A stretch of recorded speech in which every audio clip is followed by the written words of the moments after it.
Yes, please. Good evening, everyone. Welcome to SD Commerce Career, Sector 10, Panchkula.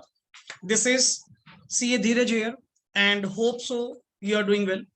In the previous lecture, हम लोगों ने recently national income की revision complete करी, plus main topic आप लोगों के जो थे national income के अंदर जो हमारा pending part था, that is all about sir domestic territory की definition plus नॉर्मल रेजिडेंट्स आप किसको काउंट करेंगे किसको काउंट नहीं करेंगे, ये number of time sample paper के अंदर ये क्वेश्चन देखा गया, इसीलिए लास्ट लेक्चर के अंदर मैंने वो टॉपिक आपको कवर अप करवाया। अदरवाइज न्यूमेरिकल तो पहले भी रिवाइज करे थे, अब भी करे हैं, नेक्स्ट ऑन भी पेपर से पहले भी नंबर ऑफ टाइम वो आपको रिवाइज करवाता रहूंगा, क्योंकि वो तो आपका मेन पार्ट ही है, वो तो मिलेगा ही मिलेगा। बट इन टुडेज क्लास हम लोग अपना एक पेंडिंग टॉपिक टेकअप करने वाले हैं, जिसमें इंडो चाइना एंड पाकिस्तान 3 अलग अलग कंट्रीज की इकोनॉमी के रिगार्डिंग तो हम डिस्कशन करेंगे। Basically sir comparative study in pure sense about the development को लेकर कि इन कंट्रीज ने क्योंकि सर हमारी नेबर कंट्रीज में तो अच्छी खासी कंट्रीज में तो यही आती हैं, पाकिस्तान जो हमारा ही पार्ट था एंड चाइना जो अपने आप में टुडेज लार्जेस्ट इकोनॉमी होल्डर बना बैठा है, क्लियर। तो अल्टीमेटली इनकी डेवलपमेंट को लेकर, इनके इकोनॉमिक स्ट्रक्चर को लेकर या इनकी गवर्नमेंट पॉलिसीज जो हैं उस पॉइंट ऑफ व्यू से हम लोगों ने एक इनकी कंपैरेटिव स्टडी करनी है। ये पर्टिकुलरली टॉपिक आपका 6 मार्क्स की मिनिमम क्या रखेगा, वेटेज रखेगा, कई बार 8 मार्क्स के अंदर भी ये कवर अप हो जाता है। दैट मीन्स एक कंपैरेटिव स्टडी बेसिस वाला क्वेश्चन तो आपका गारंटेड है, जो इस पार्ट में से मिलेगा ही मिलेगा, क्लियर। एंड अब वन बाय वन पहले एक बार टॉपिक्स को क्लियर कर लेते हैं, सो दैट कि जब आप नेक्स्ट एग्जाम्स के आगे इसकी प्रेपरेशन करेंगे तब जो directly questions in the sample paper आए हुए हैं तो वहां से आप वन बाय वन सारे क्या करते रहेंगे, सॉल्व करते रहेंगे, क्लियर। बट ये टॉपिक पहले बता रहा हूं, लर्न करने की बजाय हल्का सा समझना पड़ेगा, क्योंकि ये सारा कॉन्सेप्ट बेस्ड है, डाटा बेस्ड है, और आपको एग्जाम के अंदर भी डायरेक्ट क्वेश्चन नहीं, इनडायरेक्ट क्वेश्चन की तरह ये पूछा जाए, क्लियर। तो वन बाय वन जितने कॉन्सेप्ट यहाँ पे अपने पास गिवन है उनको एक क्लियर अप करते हैं, क्लियर। चलिए सबसे पहले मैं आपको थोड़ा ओवरव्यू दे दूं कि इस टॉपिक के अंदर हमारे पास क्या क्या वर्ड्स या कौन कौन से कॉन्सेप्ट हमने पढ़ने हैं। पहले तो टॉपिक का नेम पढ़े, क्या लिखा हुआ है, comparative development experiences of India and it's neighbours. पहला ही वर्ड कंपैरेटिव, सिंपल सी बात सर, अब से लेके लास्ट पेज तक आप ये 3 कंट्रीज की इकोनॉमी को क्या करेंगे, कंपेयर करेंगे बार बार। इंडिया, पाकिस्तान एंड चाइना जो हमारी ये 3 कंट्रीज हैं, सब तीनों का हमने क्या करना है, एक कंपैरिजन करना है। और वो कंपैरिजन कुछ इस तरह का है कि आपको फर्स्ट पेज पे ही ऑलरेडी गिवन है कि वो कंपैरिजन कौन कौन से कंपैरिजन आपने करने हैं। सबसे पहले तो यहाँ पे आप चेकआउट कर रहे होंगे फर्स्ट पेज पे, साथ में पेन पेंसिल रखिएगा, जो भी अंडरलाइन करने वाला होगा, इंपॉर्टेंट होगा, वो साथ साथ करते रहिएगा, क्लियर। सो बेसिकली सबसे पहले तो हमें सर इनका पाथ फाइंड आउट करना है, एक स्ट्रेटेजी। किस बात की स्ट्रेटेजी, कि ये कंट्रीज पहले से अब तक कैसे ग्रो करें। क्योंकि देखो सर, अगर मैं कहूं जी 1947 में हमें फ्रीडम मिली, पाकिस्तान को हमसे क्या किया गया, अलग किया गया, clear. Divide and rule concept वहां पे हुआ, अगर थोड़ा डीप हिस्ट्री की बात करें, क्लियर। तो यहाँ पे तब से लेके आज का जो इंडिया हम लोग देख रहे हैं, ये जो डेवलपमेंट हुई है, उस डेवलपमेंट के पीछे रीजंस क्या हैं। अगर मैं कह रहा हूं कि चाइना कंपैरेटिवली हमसे काफी ग्रेटर है डेवलपमेंट पॉइंट ऑफ व्यू से, तो उसका कारण क्या है। हमने प्योरली कंपैरिजन करने हैं बिटवीन दीज डिफरेंट कंट्रीज, कि अलग अलग कंट्री में बताओ जी, अलग अलग कंट्री के अकॉर्डिंग टू क्या क्या आप लोगों का कॉन्सेप्ट होता है, क्लियर। आओ जी फटाफट जल्दी। तो first of all and next is experiences and achievements. ये आप लोगों का बिल्कुल cramming part in the sense, यहाँ पे सर अलग अलग कंट्रीज के अलग अलग सिस्टम को लेकर क्या एक्सपीरियंसेस रहे हैं। जैसे अगर मैं यहाँ पे आपको हल्का सा बेस क्लियर करूं, जहां पे आपने पॉइंट क्या रीड आउट करे कि सर एक होती है मिक्स्ड इकोनॉमी, एक होती है कैपिटलिस्ट इकोनॉमी, और एक होती है सोशलिस्ट इकोनॉमी, क्लियर। या जिसको आप लोग फ्री इकोनॉमी के नाम से भी जानते हो। क्लियर, अलग अलग इकोनॉमीज हैं।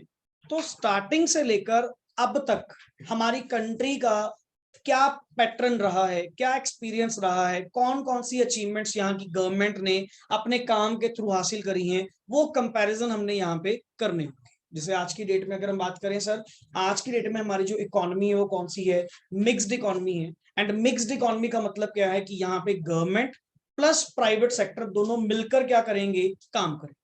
क्लियर, ऐसा नहीं है कि प्योरली गवर्नमेंट की ही चलेगी। बट सर ये तो आप आज की पोजीशन बता रहे हो, हमने तो जो डेवलपमेंट काउंट करनी है, हमने जो कंपैरिजन करना है वो तो फ्रॉम द पास्ट करना है, कि स्टार्टिंग से लेकर बताओ ना सर, स्टार्टिंग से लेकर अब तक हमारे क्या हालात रहे, कैसे कैसे हम लोगों ने चेंज करा, सबसे पहले स्ट्रक्चर कौन सा था, बाद में कौन सा हुआ। यही बातें आप बार बार यहाँ पे क्या करेंगे, रीड करेंगे। नेक्स्ट इज डेवलपमेंट स्ट्रेटेजीज, और साफ सी बात इनका अप्रेजल, अप्रेजल का मतलब क्या होता है, इवेल्युएशन। हर कंट्री का, इंडिया का, पाकिस्तान का एंड चाइना का डेवलपमेंट अप्रेजल करके दो, किसने क्या क्या अचीव करा, एंड फाइनली इस टॉपिक के थ्रू आप क्या कंक्लूड करना चाहते हो, ये यहां पे समझो। अब ये जो आपके कमिंग 2-3 लेक्चर होने वाले हैं इस टॉपिक के ऊपर, ये आप लोगों को जो भी एग्जाम के अंदर क्वेश्चंस आएंगे उसको सॉल्व आउट करने में बहुत हेल्पफुल होंगे। इन द सेंस क्योंकि जब तक आपको बेसिक्स इनके नहीं पता होंगे कि कौन सी कंट्री कौन सा स्ट्रक्चर फॉलो करती है, कौन सी कंट्री में कौन सा इकोनॉमी पैटर्न फॉलो किया जाता है, वो मिक्स्ड इकोनॉमी है, सोशलिस्ट इकोनॉमी है या कैपिटलिस्ट इकोनॉमी है, तब तक नेक्स्ट आगे एनालिसिस पॉइंट से कोई फायदा नहीं है। देखो सर, लिखना तो अल्टीमेट बनाकर ही है, एनालिसिस कर कर ही है। जो क्वेश्चन आपके सामने गिवन होगा वहां से आप एनालाइज करें। अब अलग अलग सिनारियोज आपको गिवन होंगे, जैसे याद है आपको चैप्टर 1 के अंदर आपने different type of scenarios read out किए थे, लाइक ऑक्यूपेशन को लेकर, एग्रीकल्चर को लेकर, इंडस्ट्री को लेकर, डेमोग्राफिक प्रोफाइल, इंफ्रास्ट्रक्चर को लेकर। ऐसे ही सेम कॉन्सेप्ट यहाँ पे भी हमने 3 कंट्रीज की इकोनॉमी को कंपेयर करना है फ्रॉम वेरियस डिफरेंट पॉइंट्स। काफी सारी थिंग्स आप लोगों की रिपीट होंगी जो हमने लास्ट सेशंस के अंदर करे हैं, काफी सारे पॉइंट्स यहाँ पे रिपीट भी होंगे। क्लियर, चलिए वन बाय वन स्टार्ट करते हैं। सबसे पहला फर्स्ट पेज, पाथ या strategy of development of India, China and Pakistan. हाँ जी तमन्ना पढ़ना। India and Pakistan became independent nations in 1947 because before that India and Pakistan तो सर इंडिया का ही पार्ट था ना। डिवाइड एंड रूल होने के बाद 1947 में इनको नेचुरली क्या किया गया, अलग अलग किया गया। इन पाकिस्तान को हम लोगों ने स्टार्टिंग में, इंडिया ने काफी सारी अमाउंट पे आउट की थी फॉर द सेपरेशन, क्योंकि नेचुरली सर पहले तो आप इंडिया का ही पार्ट थे, जब इंडिया से अलग किए गए तब जाके आप इंडिपेंडेंट हुए। हमारे यहाँ पे 15 अगस्त सेलिब्रेट की जाती है, उनके वहां पे 14 अगस्त की जाती है। क्लियर, अलग अलग डेट्स हैं आगे। And people Republic of China was established in 1949। Yes, thus the three neighbors had almost a common start of their paths of development. ये आपको पता क्यों बता रहे हैं? कहते सर एक बात बताओ, जब सबका स्टार्टिंग पॉइंट सेम था, सबका जब पाथ स्ट्रेटजी जो थी डेवलपमेंट की सबकी कब हुई है? देखो 1947 में अपना इंडिया एंड पाकिस्तान लागू हुआ, Republic of China normally proper way से 1949 में आया, तो ऑलमोस्ट सबकी स्टार्टिंग सेम थी। बट सबका डेस्टिनेशन या सबका आज का पॉइंट अगर हम बात करें सर, बहुत फर्क है। चाइना हमसे कितना ऊपर है एंड पाकिस्तान हमसे पीछे कितना है। तो सर ये प्योरली या तो तुम लोगों की पॉलिसी बहुत अच्छी वर्क की होगी, तुम लोगों ने जो अपनी इकोनॉमी को रन करा होगा बहुत बेटर वे से मैनेज करा होगा। क्लियर, या मे बी तुम्हारे बिल्कुल ही यहाँ पे जो वर्क करने वाले थे, जो मैनेज करने वाले थे, उनको नॉलेज ही नहीं थी इकोनॉमिक्स होती है। कि सर जब तीनों का, हम नहीं कहते सर तीनों का स्टार्टिंग पॉइंट सेम है, अब तीनों का अगर स्टार्टिंग पॉइंट सेम हो तो नेचुरली सर डेवलपमेंट भी तो सबको मिलनी चाहिए। फिर ये तीनों में फर्क ऐसा क्यों आया, यही डिटेल तो हमने पढ़नी है कि सर तीनों की स्ट्रेटजी क्या थी। क्योंकि यहाँ मेन फर्क क्या था सर, अगर आप लोगों ने स्ट्रेटजी ही गलत चूज करी होगी, स्ट्रेटजी ही गलत अगर आपने बनाई होगी, तो नेचुरली लास्ट रिजल्ट्स भी आपके क्या आएंगे, नेचुरली गलत ही आएंगे। लाइक ऑल्सो देयर आर, पढ़िए जी, there are two critical common elements in the strategies of growth of these neighbor countries. Yes अब इनके ना सर यहाँ पे ये अंडरलाइन कर लेना, two critical common elements. Clear, दो क्रिटिकल कॉमन एलिमेंट्स जो आपने strategies of growth in the neighbour countries के अंदर फाइंड आउट किया। पहला, all three countries adopted planning as the core developmental strategy कि सर प्रॉपर प्लानिंग करके चलो, मतलब ये सिमिलैरिटी थी जो आप लोगों को इन कंट्रीज के बीच में मिली। नेचुरली सर आप इतनी बड़ी डेवलपमेंट करने जा रहे हो तो कम से कम पहले प्लानिंग तो लेकर चलोगे, ऐसे थोड़ी है कि चलते जाओ जी, कोई तो हो जो आपको संभालने वाला होगा। सर एक प्रॉपर प्लानिंग को आपने क्या बनाया, डेवलपमेंट का पार्ट बनाया कि डेवलपमेंट ऐसे नहीं होने वाली, प्लानिंग करके चलो। ओके, इंडिया अनाउंस्ड, इंडिया ने अपना सिस्टम क्या अनाउंस करा, हम तो फॉलो करेंगे जी 5 ईयर प्लान, और हमारा 5 ईयर प्लान 1951 में लॉन्च हुआ था। 1956 तक आपका फर्स्ट 5 ईयर प्लान आपने क्या किया था, लॉन्च। ये तेरे इंडिया का सिस्टम था, ये इंडिया की फर्स्ट प्लानिंग थी, इकोनॉमिक प्लानिंग थी। Clear, okay. And sir China में 1953 एंड पाकिस्तान में 1956, याद करने का हल्का सा पॉइंट, इकोनॉमिक प्लानिंग। दोबारा, इकोनॉमिक प्लानिंग जो कॉमन पॉइंट था तीनों में, सर अगर तीनों की स्टार्टिंग सेम थी ना तो तीनों का पहला स्टेप भी सेम था। क्या, तीनों ने अपनी अपनी इकोनॉमिक प्लानिंग करी। इंडिया ने कब स्टार्ट करी, 1951। क्लियर, चाइना ने कब करी, 1953 एंड पाकिस्तान लेटर थी 1956। Clear, Pakistan's 5 year plans are now called, उसको एक नया नाम दे दिया गया, वन वर्ड के लिए, underline underline, medium term development plan.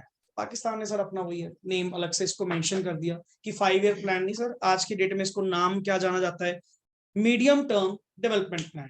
आगे, ऑल थ्री कंट्रीज, हाँ जी, तीनों कंट्रीज ने 5 ईयर प्लानिंग, हाँ लॉन्च तो 5 ईयर प्लान ही करे थे, बट वही ना टाइमिंग सबकी क्या थी, अलग अलग थी। क्लियर, एंड दूसरी बात, दूसरा कॉमन एलिमेंट इनका क्या मिला, तीनों ने स्टार्टिंग में मेन देख दो सेक्टर थे, पहला पब्लिक दूसरा प्राइवेट, तीनों के तीनों कंट्रीज ने पहला रिलायंस, पहला विश्वास किसके ऊपर रखा, प्योरली पब्लिक सेक्टर के। क्लियर, पब्लिक सेक्टर के ऊपर। तो यहां पे sir 3 countries relied upon the public sector as the core sector of the economy. Clear, इसके साइड पे वर्ड लिख, सबसे पहले के सामने इकोनॉमिक प्लानिंग, ताकि याद तो रहे, economic planning. Next, public sector, role of public sector, role of public sector. And ऊपर यहां पे जहां पे था ना ऑल्सो देयर, यहां पे लिख ले इसी के ऊपर टू कॉमन थिंग्स। आप बिल्कुल सिंपल लेमन लैंग्वेज में, सर देखो जितना ये टॉपिक इजी हो पाएगा उतना इजी बनाएंगे, बट साथ साथ इसको रिवाइज करना, नोट डाउन करना, ये आपका काम है। अंडरलाइन करते रहना, each and every line is not important, तो यहाँ पे जो इंपॉर्टेंट थिंग्स होंगी साथ साथ उसको बनाते रहिए। ओके, आफ्टर दैट पढ़िए जी, yet there are vital differences with regard to their development path, हाँ or their strategy of growth and development. बिल्कुल, Country-wise description of the strategy of growth and development should bring out these differences in the description is presented as under। Sir मैं तो इसको काटना चाहूं तो काट भी सकता हूं। अब इसके कहने का मतलब क्या, पहले सुन लो। कहता सर फिर एक बात बताओ, जब दोनों में कॉमन एलिमेंट्स थे, दोनों की ऑलमोस्ट स्टार्टिंग पॉइंट तीनों के सेम थे, फिर भी डिफरेंसेस क्यों हैं, फिर भी चाइना हमसे इतना आगे क्यों है, पाकिस्तान हमसे इतना पीछे क्यों है, कुछ तो होगा ना। कहते सर वही तो बता रहे हैं कि सबकी strategy of growth and development ने अलग अलग रिजल्ट्स दिए। ये तो जी वही बात है कि जैसी प्लानिंग करी होगी वैसे रिजल्ट्स आपको मिले होंगे। क्लियर, तो ये जो डिस्क्रिप्शन है, जो पाथ है, जो स्ट्रेटेजी है, ये 1 by 1 हम क्या करने वाले हैं, डिस्कस करने वाले हैं।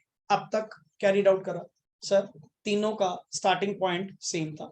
1947 किसका था, India and Pakistan, and Republic of China जो था वो 1949, स्टार्टिंग पॉइंट सेम था। दोनों ये तीनों कंट्रीज में जो दो कॉमन एलिमेंट्स आपको मिले critical, number 1 is sir economic planning India की कब थी, 1951, चाइना की 1953 एंड पाकिस्तान की 1956। एंड तीनों के तीनों ने फर्स्ट रिलायंस किसके ऊपर प्लेस करा, पब्लिक सेक्टर के ऊपर ज्यादा विश्वास दिखाया then that of the private sector. अरे प्राइवेट सेक्टर तो तेरा ये एलपीजी आने के बाद हुआ है, 1991 के बाद हुआ है। इससे पहले तो सारा ही रोल प्ले किसका था, गवर्नमेंट का, पब्लिक सेक्टर का। अब पढ़ते हैं पहले इंडिया की स्ट्रेटेजी। पहले 3-4 पेजेस तो बड़े मजेदार होने वाले, सिंपल टॉपिक होने वाला, और यही तेरे 3-4 पेजेस अगर तुझे बेस अच्छा बन गया, एक बार ये समझ में आ गया, इसका ना जो ये डेटाबेस तेरा फॉबी है सारा खत्म हो जाएगा। आधा तो ना इस चैप्टर का डर है और कुछ नहीं है। क्या कि सर इसमें तो पता नहीं वर्डिंग समझ में नहीं आती, क्या लिखा हुआ है क्या नहीं। जो नहीं समझ में आता उसको कट कर, एंड जो मेन चीज है आप वो लर्न करो ना। डाटा तो सर देखो अल्टीमेट इंपॉर्टेंट है, पर्टिकुलरली इस टॉपिक के लिए मैं बाकी फिर भी कहीं ना कहीं मना कर दूं कि वहां पे छोड़ दो, बट कम से कम इस टॉपिक के अंदर, क्योंकि ये पर्टिकुलर 6 to 8 मार्क्स की वेटेज रखेगा, तो सर इसमें तो रिस्क नहीं लेना। पढ़िए, yes, strategy of development of India. पहले इंडिया का पढ़ो जी। Yes, after independence India adopted mixed economy as its path of development. अच्छा, what do you mean by mixed economy? Public Sir? private those. Public plus private दोनों, जिसमें social welfare भी होता रहे एंड प्रॉफिट मैक्सिमाइजेशन भी होती रहे, growth भी होती रही। क्लियर? तो अल्टीमेट हमारे मोटिव हैं दोनों। Okay, as its path of development और द स्ट्रेटेजी ऑफ ग्रोथ। आगे तो सर ना वर्ड थोड़े थोड़े अटैच करते रहा करो। लाइन तो मेन क्या है, इंडिया ने मिक्स्ड इकोनॉमी पैटर्न क्या किया, ऑप्ट किया, किसके लिए, for the as a strategy for development and growth. Word तो यही चल रहे हैं तेरे चार। क्लियर? आगे तो वर्ड अटैच करते रहा करो। Okay, the planners, And politicians of थोड़ा loudly, the planners and politicians of the country wanted to combine the merits of both socialism देख, and तेरी capitalism. पहली वर्डिंग को खुद उसने आगे लिखा, एक की बनी 4 लाइंस। क्या कहते सर मिक्स्ड इकोनॉमी का मतलब क्या? तुम्हारे वो जो प्लानर्स थे, तुम्हारे जो बेसिकली पॉलिटिशियंस थे, वो क्या चाहते थे कि सर यहाँ पे ना दोनों तरह की इकोनॉमी वर्क करे, यहाँ पे कैपिटलिस्ट इकोनॉमी भी हो एंड प्लस सोशलिस्ट इकोनॉमी भी हो। पहले तो ये 3 वर्ड याद रखो। पहला वर्ड कैपिटलिस्ट, कैपिटलिस्ट मतलब प्राइवेट सेक्टर, प्योरली पैसा। दूसरा सोशलिस्ट, सोशलिस्ट मतलब जहां पे पब्लिक वेलफेयर होगा, और वो कौन करेगी, गवर्नमेंट। बट हमारे पॉलिटिशियन, हमारे प्लानर्स का मानना ये था पहले दिन से, स्टार्टिंग से ही, कौन सी इकोनॉमी, मिक्स्ड इकोनॉमी, जिसमें जिसमें underline both socialism and capitalism दोनों होंगे, while while avoiding the demerits of both. आपने डीमेरिट्स तो देखे ही नहीं। आपका मेन मोटिव, आपके प्लानर्स का या आपके पॉलिटिशियंस का मेन मोटिव क्या था, हमने तो जी बस मिक्स्ड इकोनॉमी लगानी। हम तो चाहते हैं कि दोनों मिलकर काम करें, सोशल वेलफेयर भी होता रहे प्लस पैसे भी बनते रहे, मतलब ग्रोथ एंड डेवलपमेंट भी होती रहे। क्लियर? आगे, yes, the path of mixed economy assigned the, word क्या लिखा हुआ है, flagship role to the public sector. वही है ना, मार्च करने निकले, फ्लैग किससे हाथ में, पब्लिक सेक्टर के हाथ में। फॉलो उसको कौन कर रहा है पीछे, साथ साथ प्राइवेट वाले। प्राइवेट का तो थोड़ा सा रोल प्ले था, मेन रोल प्ले तो फिर भी किसको दिया गया, पब्लिक सेक्टर को दिया गया ना। Clear? While private sector was to play, क्या लिखा हुआ है, सेकेंडरी और supplementary role in the process of growth and development. बता जी, इस पैराग्राफ में कौन सा वर्ड नहीं समझ आया? पढ़ने पे आओगे तो एक एक वर्ड ऑटोमेटिकली क्लियर होगा, and each and every word आपको लर्न करने के लिए नहीं बोला जा, बट अगर उसको लिखना है, एनालाइज करके एक्सप्लेन करना है कल को किसी भी केस को, कर तो तब पाएंगे ना अगर पहले मुझे पता होगा कॉन्सेप्ट क्या है। अब इसमें अगर मैं एक सिंपल वर्ड कहूं, साइड में एक लाइन लिखें, इंडिया मिक्स्ड इकोनॉमी, एरोस देके, मिक्स्ड इकोनॉमी, मिक्स्ड इकोनॉमी में ब्रैकेट में अगर लिखना चाहें क्या लिखेंगे, capitalism plus socialism, main role public sector. हो गया खत्म, याद ही रखना है। 4 वर्ड्स में तेरे को पूरा पैराग्राफ क्या हो जाएगा, याद हो जाएगा। अब इंग्लिश तो बनानी इतनी तो आती होगी, इतना तो अपन लिख ही सकते हैं सर ये कौन सी स्ट्रेटेजी की बात कर रहा है, ऑफ ग्रोथ एंड डेवलपमेंट। आगे से आगे लाइन बढ़ाते जाओ, समझे बात? लिख साइड पे। पहले तो mixed economy, mixed economy, mixed economy का मतलब ब्रैकेट में कैपिटलिज्म, एरो देके, capitalism plus socialism, again arrow, main role, main role मतलब इन्वर्टेड कॉमर्स में एक वर्ड यूज किया था फ्लैगशिप, फ्लैगशिप, थोड़ा थोड़ा बुक की वर्डिंग भी याद हो जाएगी। फ्लैगशिप पब्लिक सेक्टर, चल खत्म। तो यहाँ पे वही बात आ गई ना कि फ्लैगशिप अगर किसके अंडर है, पब्लिक सेक्टर के पास है, तो कॉमन सी बात है यहाँ पे सेकेंडरी रोल कौन प्ले कर रहा है, आपका प्राइवेट सेक्टर। ओके नेक्स्ट आगे। अब इसमें से ना काफी सारी वर्डिंग जहां काम नहीं होंगी मैं ऑटोमेटिकली कट करवाता रहूं। क्लियर पढ़िए। Planning, Planning more precisely 5-year plans worked as the core element of the path of growth and public sector undertakings worked as the engine of growth. Okay हाँ। Overall objective of 5 year plan focused on the, क्या लिखा हुआ है, egalitarian society और socialistic pattern of society, मतलब social welfare kind of. Clear कि main focus आपका क्या था, सोशल वेलफेयर करना। Clear and objective of each plan were defined depending on the needs and means of the country from time to time। मतलब तुम तो अपने रास्ते पे आगे क्या 5 ईयर प्लान बनाना। 5 ईयर प्लान के अंदर प्राइम मोटिव किसको रखा गया, social welfare, plus time to time needs के अकॉर्डिंग टू आप अपने ऑब्जेक्टिव क्या करते रहते थे, चेंज करते रहते थे। आगे यस यहाँ पे अंडरलाइन कर, overall objective line, overall objective line from time to time. आगे चल, inward looking trade strategy, yes is the best and widely used terminology to define the development path or development strategy of the Indian बिल्कुल economy. Sir, आपने वो inward looking trade strategy पढ़ा था ना। Inward looking trade strategy का मतलब क्या था सर, इंपोर्ट का सब्स्टिट्यूशन इंडिया में ही तैयार करना। कि ऐसा क्या है कि हमारी कंट्रीज दूसरी कंट्री से क्या करवाती हैं, वो सामान इंपोर्ट करवाती हैं, वो सामान हम खुद नहीं बना सकते क्या? ऐसा क्या खास है कि वो आपको दूसरी कंट्री से ही इंपोर्ट करना पड़ता है? हम लोगों ने उस टाइम पे इंपोर्ट्स को कम करने के लिए, क्योंकि सर आप हमारी डोमेस्टिक इंडियन मार्केट का पैसा आउटसाइड मार्केट को देकर आ रहे हो, नुकसान तो हमें हो रहा है ना। हमने क्या करा, वही इंपोर्ट्स के सब्स्टिट्यूट तैयार करने के लिए इनवर्ड लुकिंग ट्रेड स्ट्रेटजी को पाथ बनाया कि इसके पीछे लग जाओ, इंपोर्ट को बंद करवाओ। पहले तो पता नहीं क्या बाहर से लोग तुम इंपोर्ट कर रहे हो और अपनी डोमेस्टिक मार्केट को खत्म कर रहे हो, पहले तो ये काम बंद। जो चीज बनानी है इंडिया में बना, इंडिया में उसका सब्स्टिट्यूट तैयार कर। हाँ बनता ही नहीं है फिर अलग बात है, फिर अलग बात है। बट जितने इंपोर्ट्स कम हो सकते हैं उतने मैक्सिमम इंपोर्ट्स क्या करो, कम करो। क्लियर नेक्स्ट आगे। Yes initially things went, that means all okay. Clear yes The economy achieved a major breakthrough in the field of agriculture. हाँ ग्रीन रेवोल्यूशन, वही आगे तेरे स्टार्टिंग वाले टॉपिक सारे इकट्ठे हो गए। स्टार्टिंग में तो सर बढ़िया रिस्पांस मिला, एवरीथिंग ओके जा रही थी, एग्रीकल्चर सेक्टर में बड़ा अपने को स्पोर्ट अच्छा इंक्रीज मिला, अच्छी वैल्यू मिली, एंड प्लस ग्रीन रेवोल्यूशन ने एक प्रोस्पेरिटी ऑफ द कंट्री को क्या करा, इंप्रूव करा। ग्रीन रेवोल्यूशन सक्सेसफुल क्या था ना हमारा, जिसके कारण आपकी agriculture productivity, agriculture output number of times क्या कर गई थी, इंक्रीज कर गई थी। while the establishment of heavy industry in the area of iron and steel in particular symbolized structural transformation in the economy। मतलब हर सेक्टर के अंदर, अभी तक दो सेक्टर की बात करिए, पहला एग्रीकल्चर, दूसरा इंडस्ट्रियल, दोनों में आपने अच्छा चेंज देखा। और इन सब का कारण क्या था, आप मिक्स्ड इकोनॉमी फॉलो कर रहे थे, आप टाइम टू टाइम नीड्स के अकॉर्डिंग टू अपने 5 ईयर प्लान्स के ऑब्जेक्टिव क्या कर रहे थे, चेंज कर रहे थे।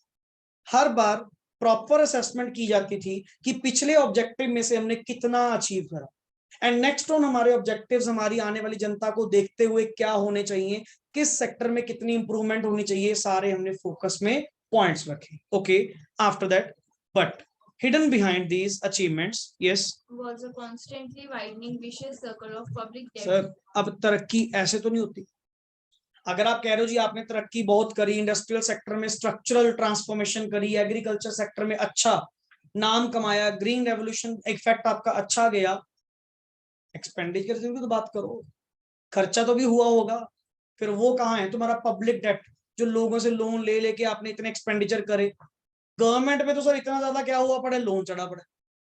अब अल्टीमेटली जैसे vicious circle of public debt depleting, forex reserve तेरे खत्म है, mounting losses of public sector वो तेरा लॉसेस में, वही है ना। अभी तक तो सिर्फ तुम्हें वो क्या गिना रहा था, मेरिट्स गिना रहा था, साथ में डीमेरिट्स की तो बात कर। आगे चल, by the year 1990 the economy was so burdened with dead weight of public sector enterprises. देख 1990 आया और 1991 में तेरी पॉलिसी आई थी, new economic policy. New economic policy जिसमें 3 वर्ड इंट्रोड्यूस किए थे, LPG, liberalisation, privatisation and.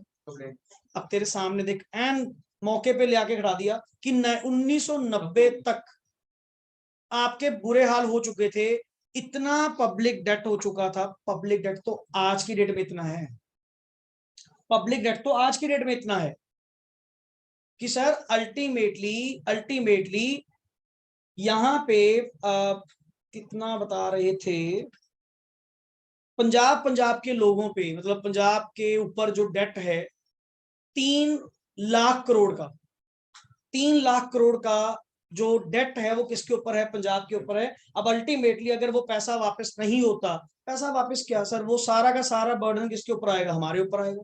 State क्या करती रहेगी, टैक्स बढ़ाती रहेगी, चलान पे चलान, फीस, फाइन्स एंड ऑल सब कुछ इंक्रीज करती रहेगी, डेट तब उतरेगा।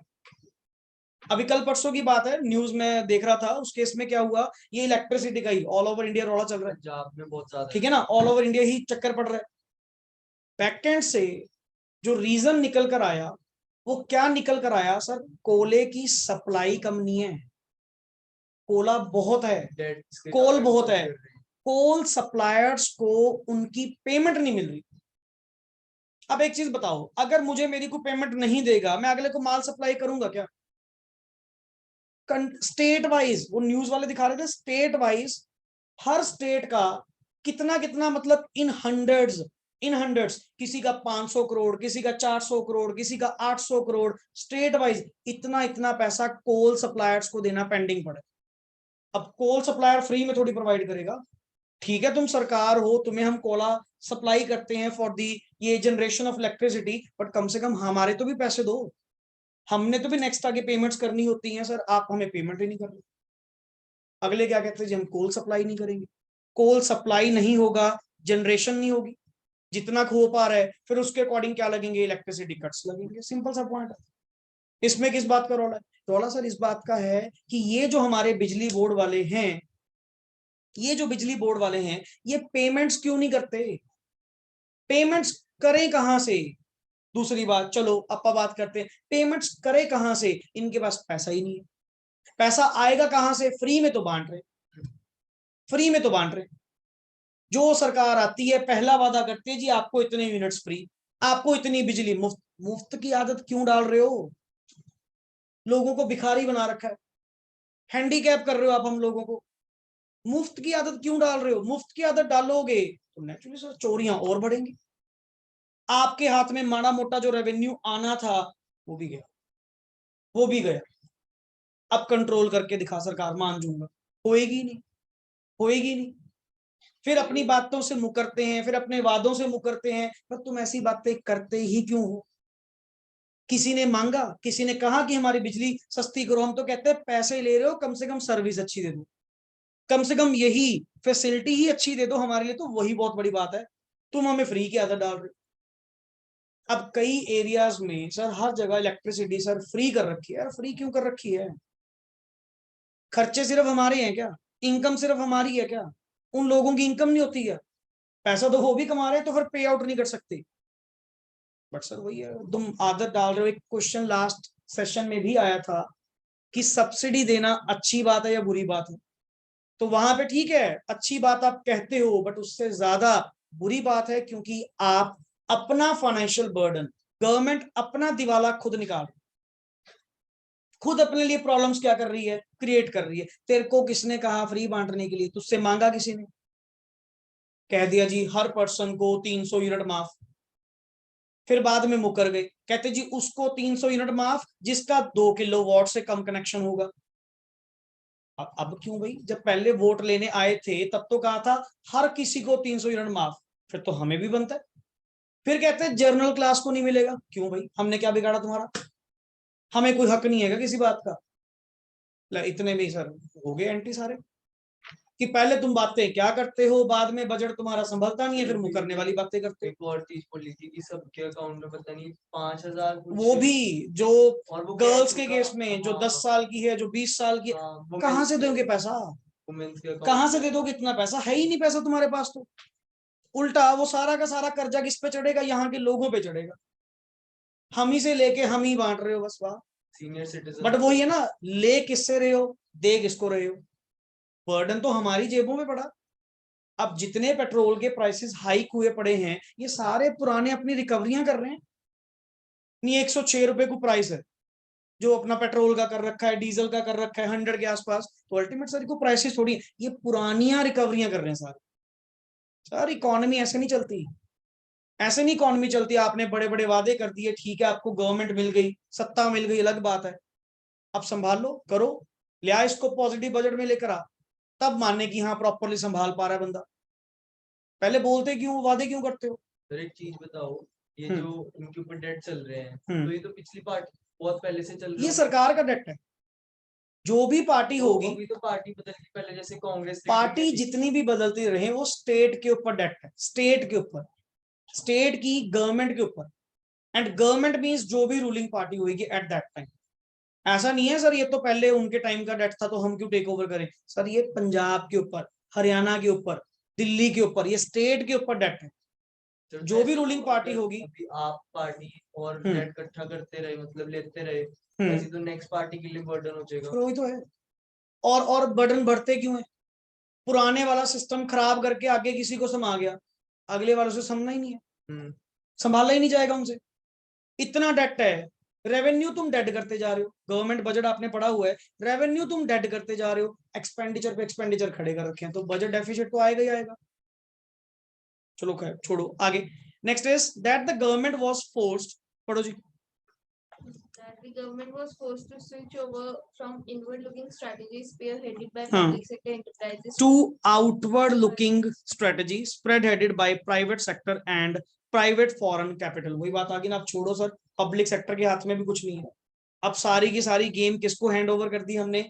जैसे मर्जी करो, बस इस इकोनॉमी को बचाओ। और वो नेचुरली सर प्राइवेट सेक्टर ही है जो इस इकोनॉमी को क्या कर रहा है, रन कर रहा है।